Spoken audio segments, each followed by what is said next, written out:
Olá, estudante! Seja muito bem-vindo ao meu canal, Kelly aqui da Didasco falando. Essa é mais uma videoaula sobre as grandes obras literárias brasileiras, tá? Aquelas que você pode ou abordar na sua redação, escrever sobre elas, colocar como referência na sua redação, né? Porque são obras muito aclamadas, muito renomadas, muito importantes na história brasileira, entende? Inclusive, essa daqui é uma das obras aí do primeiro sociólogo brasileiro. Digamos que ele foi o primeiro a abordar, a olhar para a sociedade com um olhar científico, com um olhar da sociologia, tá bom? E por segundo motivo, né, os grandes vestibulares, seja Enem, FUVEST, Unicamp, PUC, Mackenzie, os grandes vestibulares, eles tratam ou conceitos diretos desses sociólogos, filósofos, dessas obras que você vai ver aqui nas grandes obras literárias, ou então essa grande obra literária ela vai te dar fato histórico, ela vai te dar um olhar, uma análise que ajuda você a interpretar melhor uma questão lá do vestibular. Combinado? Bom, então já sabem, né? Cola o olho aqui, papel e caneta na mão, que a aula vai começar.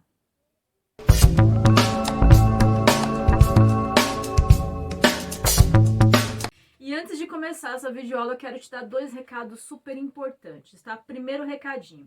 Tudo que você tá vendo aqui, digamos que é uma amostra do que a gente tem no nosso curso. Exatamente, a gente tem um curso de redação. Deve ter algum link aqui na bio, algum link na descrição, onde quer que você esteja vendo, né, esse vídeo, em qualquer plataforma aí. Tem algum link para você ter acesso ao nosso curso. Nesse curso, o que você vai ter? Tudo que você precisa para redação, inclusive essa aula aqui que você está vendo, que são os embasamentos, as referências de obras literárias, ou seja, grandes livros que você pode utilizar na sua redação, que vai, né, brilhar, fazer brilhar o olho aí do corretor. Além disso, segundo o recadinho, todas as grandes obras literárias estão na mesma playlist, tá, pessoal? O canal aqui ele tá organizado por playlist, tá? Então tem a playlist Grandes Obras Literárias Brasileiras, ok? O que você vai encontrar lá? Grandes livros, os livros mais importantes, aqueles livros, digamos assim, que eles ou foram referência até para escritores que vieram depois, ou então ele foi referência histórica. Muitas vezes, quando você quer estudar um período da história, você vai buscar este determinado livro, ok? Então é para isso que existe essa playlist aqui, para te dar muito mais conteúdo de qualidade. Bom, dois recados dados, agora a gente vai para nossa obra, tá? Bom, eu vou dividir essa aula em três partes. Primeira parte, eu vou te dar algumas informações do livro. Quando que ele foi escrito, por que que ele foi escrito, qual que é a mensagem principal dele. Então, primeiro, essas informações básicas aqui, para você saber do que essa aula se trata, ok? Segunda parte da aula, eu vou te falar um pouco dos conteúdos, né, da história, da informação que esse livro vai abordando. E por último, eu vou te falar qual que é, digamos, o eixo temático que você consegue colocar ele na sua redação. Ah, Pro, eu consigo colocar ele numa redação sobre educação, sobre sustentabilidade, saúde, segurança? Qual que é o eixo temático que essa obra aí ela vai me dar muito mais embasamento, qualidade, referência, credibilidade na redação? Tudo bem? Então a nossa aula vai ser constituída dessas três partes. Agora sim, vamos começar a nossa aula. Primeira parte, tá, pessoal? Tome nota aí. A aula é sobre o livro Sobrados e Mucambos, de Gilberto Freire, né? Gilberto Freire é considerado aí o pai da sociologia no Brasil, o primeiro sociólogo que, de fato, nas suas obras, nas suas análises, nos seus estudos, ele veio estudando, analisando a sociedade como um todo, ok? No âmbito da cultura, da economia, da política, da educação, da sociedade, no âmbito social, como que se organiza essas classes sociais. Então, ele é considerado o pai da sociologia no Brasil. Uma das grandes obras sociológicas, essa daqui que a gente vai tratar hoje, tá bom? Foi escrita em 1936 é o ano da primeira publicação, e ele vem falando aí de qual período histórico. Olha só, o livro, ele não tá em ordem cronológica, ok? Então, ele não vem ali de forma organizadinha. Ele vai te dando alguns flashbacks, tá? Ele vai por título. Então, quando ele tá no primeiro tópico, ele vai pegar daquele tópico que ele tá tratando, ele vai pegar período de 1920, de 1890, depois de 1810. Então, o livro ele não é organizado de forma cronológica, mas para você ter uma noção aqui, ele vai começar do período da família real para o Brasil, exatamente de quando Dom João VI veio e instalou-se toda a sua família, que foi 1808, até 1889, quando foi a proclamação da República. Então é mais ou menos este período aí que o livro vai tratar. Bom, informações básicas aí pra você. Agora sim a gente vai começar com a historinha do nosso livro. Qual que é o conteúdo que tá nesse livro? Pô, o que eu preciso sair dessa aula aqui entendendo? Vem comigo. Pessoal, ele vai tratar da transição dessa sociedade que ela era bastante agrária, né? Que você tinha esses grandes senhores de engenho, senhores de café, senhores proprietários de terra, dessa grande sociedade agrária e como que ela se tornou, como ela foi se tornando urbana, né? Como foi a transição, esse período, tá? Porque aí quando você tá falando de urbanização, vão surgir alguns outros personagens que vão ter esse poder econômico e político em mãos, ok? Então é como se a gente pegasse todo esse poder que estava concentrado lá na mão do senhor agrário, do senhor de terras, e a gente fosse dividindo um pouquinho essa parcela de poder para outras pessoas que vão desenvolver outros papéis sociais nessa sociedade.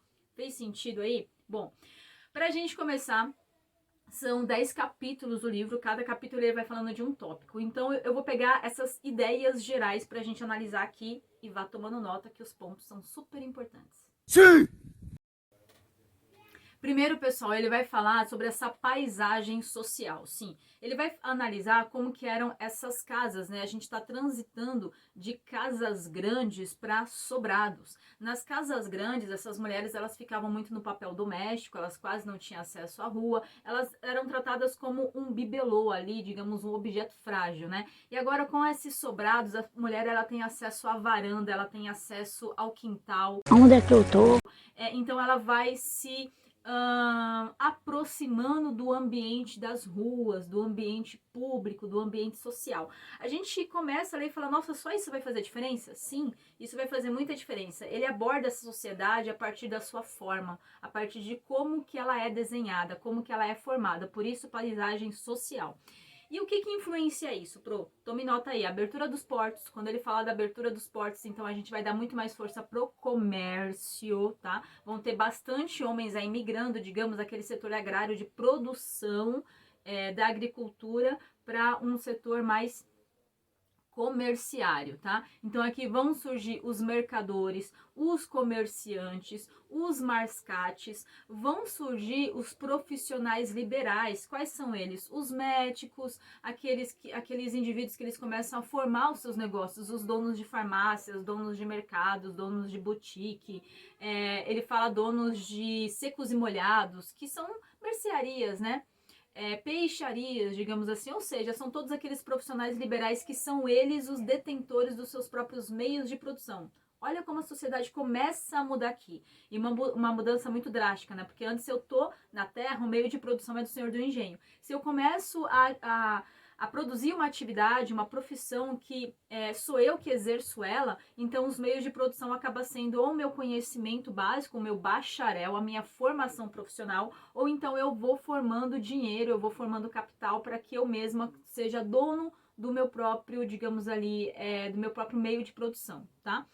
Continuando o nosso raciocínio, ele vem falando também dessa, como eu estava te falando, dessa ideia dessa casa grande, que agora ela vai se transformando em sobrado, dessa senzala que vai se transformando em quarto de criada, exatamente. Esse quarto de criada aí vão ser aqueles escravos que ainda são domésticos e aqueles escravos que não eram domésticos, que agora eles estão num ambiente mais aberto, vão se organizar nos mocambos. Os mocambos eram casas, vai aparecer alguma imagem aqui para você, essas casas de tapera, essas casas bem simples, meio apinhadas, meio juntas aí, tá? E aí você vai começar a perceber como que a forma dessa sociedade se organizar vai impactar na economia, na mentalidade, na forma dessas pessoas se comportarem. Então, basicamente, vai ser uma sociedade antagônica, uma sociedade de extremos, uma sociedade de opostos, ok? Por exemplo, enquanto aquela quarta da criada estava lá naquela casa, naquele sobrado, essa daqui, essa outra pessoa, esse outro indivíduo, essa outra família, ela vai estar num mocambo, numa condição bem diferente, organizacional, de saneamento básico da primeira, ok? Outro ponto para a gente se atentar aqui. Quando ele fala dessa mudança, ele também vai falar que dentro dessa casa, a relação de pai e filho, a relação da família vai se alterar. Por quê? Quando o Dom João vem para cá, houve também ele fala que essa sociedade brasileira, ela se espelhou muito na sociedade europeia. Porque Dom João veio e é sabido também que ele trouxe bastantes profissionais intelectuais de lá, né? Ele trouxe médicos, doutores, advogados, inclusive as primeiras faculdades de direito aqui no Brasil foi a de São Paulo e a do Recife. Então, esses bacharéis, eles vão trazer um pouco não, hein? Bastante informação para cá, bastante influência, e daí essa elite, ela vai enviar os seus filhos, não para estudar aqui nas faculdades brasileiras ainda, porque elas ainda não têm renome, vão enviar para a Europa, exatamente, principalmente para Portugal, França, Itália, Espanha. Esses indivíduos vão estudar lá e quando eles chegam, eles vão vir com mentalidade europeia, com uma mentalidade diferenciada, eles vão influenciar aqui. E quando eles vêm, eles já não vêm mais com aquela mentalidade dos seus pais, né? Já é outra ideia, outra forma de se comportar. Então, eles vão, digamos assim, não serem mais tão dominados por esse pai. Esse pai, ele já não é tão, esse patriarca, né? Esse senhor de engenho, ele já não é tão um modelo da forma de se pensar e de se comportar. Há também uma ideia de pai e filho aí que vai se distanciar, porque esses filhos agora eles vão vir com novos costumes, esses costumes europeus. Outro ponto que ele coloca aqui também, essa mulher agora, a ideia dela não é só mais casa e igreja, não é só mais casa e confessionário, né? Porque praticamente o lazer dessa mulher era a religião.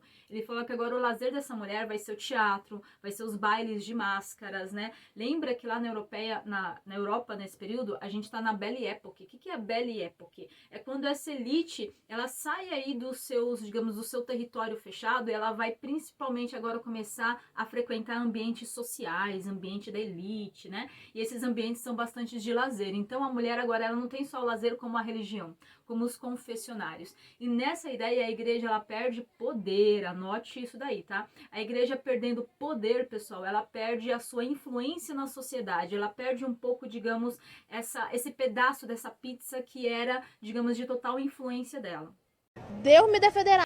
Tem um capítulo também que ele dedica um pouco dessa relação do senhor de engenho com os ameríndios, né, com os indígenas. E aqui tem uma afirmação do Gilberto Freire, digamos, bastante polêmica, tá? Ele diz que a mulher, né, a indígena, a Índia, ela se relaciona com essas três etnias de homens aqui no Brasil de forma diferenciada. Digamos, o branco, né, o senhor de engenho, o indígena, né, o índio, e o negro. Ela se relaciona com esses três indivíduos de forma diferente. Vamos lá.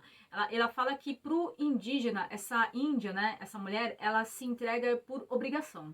Ela se entrega por cultura, porque ela tem que formar família com ele, ok? Por obrigação.